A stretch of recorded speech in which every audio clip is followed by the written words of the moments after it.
Assalamualaikum dan salam sejahtera. Nama saya Rosni Leong, nama matriks 28939.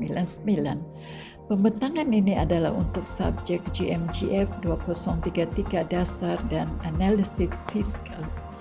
Tajuk tugasan yang kami pilih adalah cukai pendapatan individu bagi rakyat negara Jerman. Pembentangan ini saya mulakan dengan memperkenalkan ahli-ahli kumpulan kami seramai 5 orang yang terdiri daripada Azman bin Kaman, nama matriks 289019, Hazlona binti Ismail 289046, Lini binti Juslin 28962 dan Bike Azuna binti Eketwa nama matriks 290041. Isi kandungan pembentangan ini meliputi perkara-perkara seperti berikut: pengenalan kepada cukai, definisi cukai, tujuan cukai, klasifikasi cukai, kadar cukai, struktur cukai, dan pesan cukai dan prinsip percukaian bagi cukai pendapatan individu rakyat negara Jerman, dan yang terakhir sekali adalah kesimpulan. Assalamualaikum dan salam sejahtera. Saya Hazlona binti Ismail, nombor matrik 289046. Seterusnya saya akan masuk ke bab 1, yaitu pengenalan.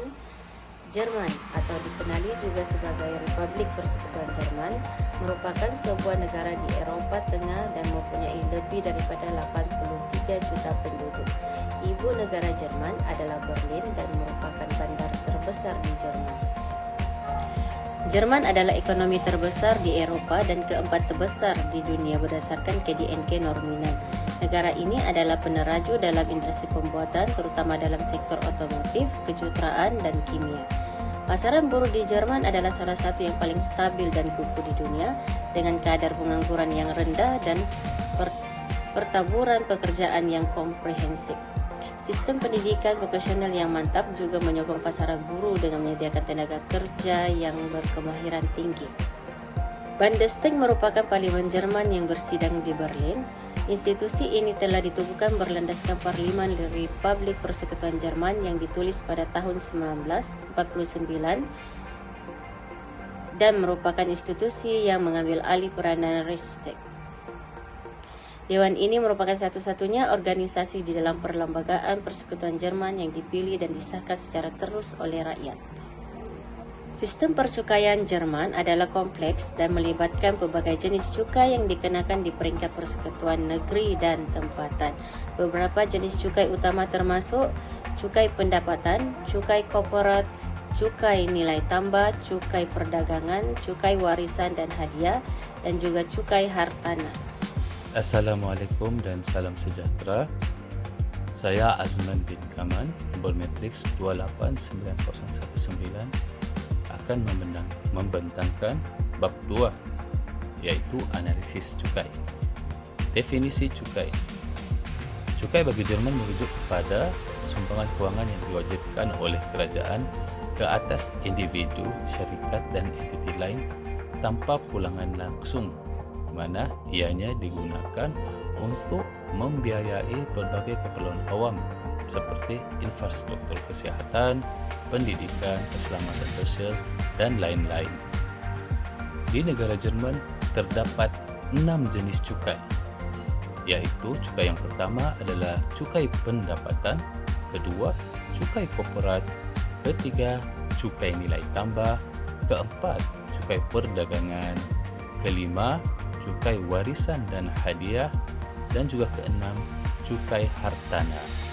Tujuan cukai bagi negara Jerman adalah pertama sebagai pendapatan kepada kerajaan, yang kedua pula adalah untuk membantu pertumbuhan ekonomi, ketiga sebagai agihan semula kepada masyarakat melalui pembinaan infrastruktur, dan juga keempat adalah sebagai kestabilan makroekonomi negara mereka.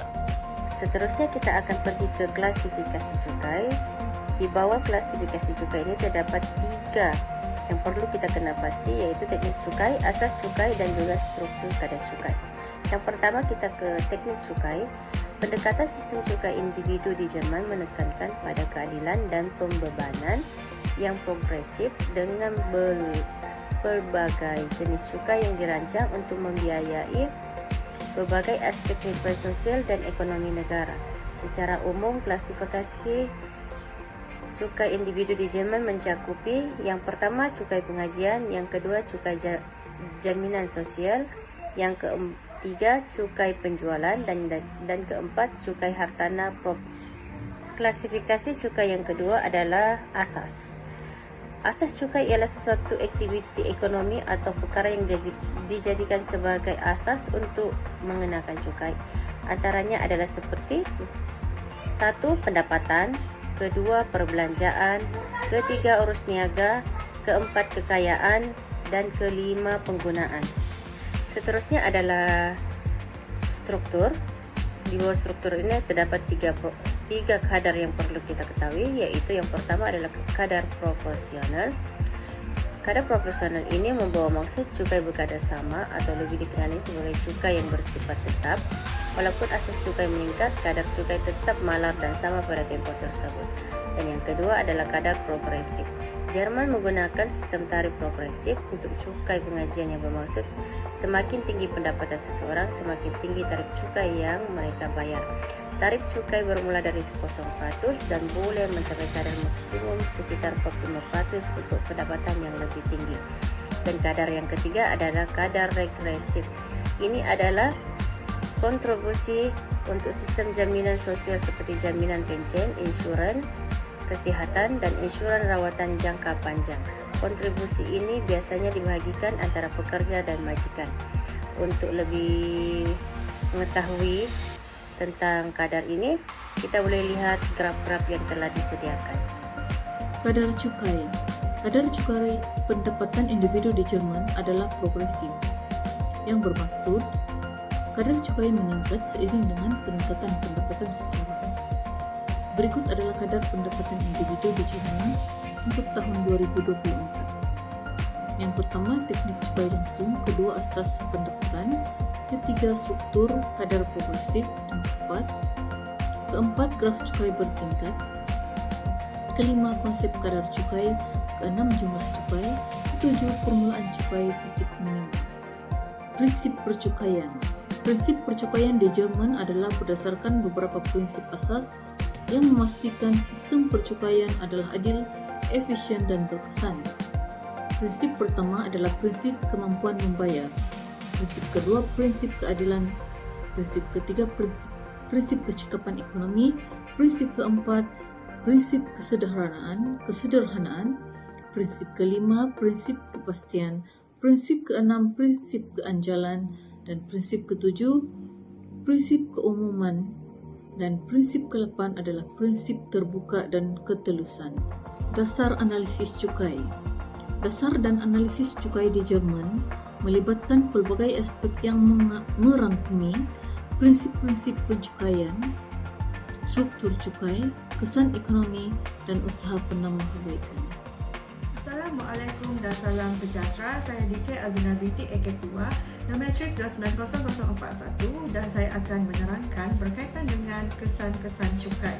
Yang pertama ialah meningkatkan pendapatan kerajaan di mana cukai dapat membiayai perbelanjaan pentadbiran negara termasuk projek-projek pembangunan awam seperti sekolah, universiti, hospital, klinik kesihatan, jalan raya, lapangan terbang dan seumpamanya. Kesan yang kedua adalah cukai dapat membantu meningkatkan pertumbuhan ekonomi di mana cukai yang efisien menyokong perniagaan dan pelaburan dapat merangsang pertumbuhan ekonomi.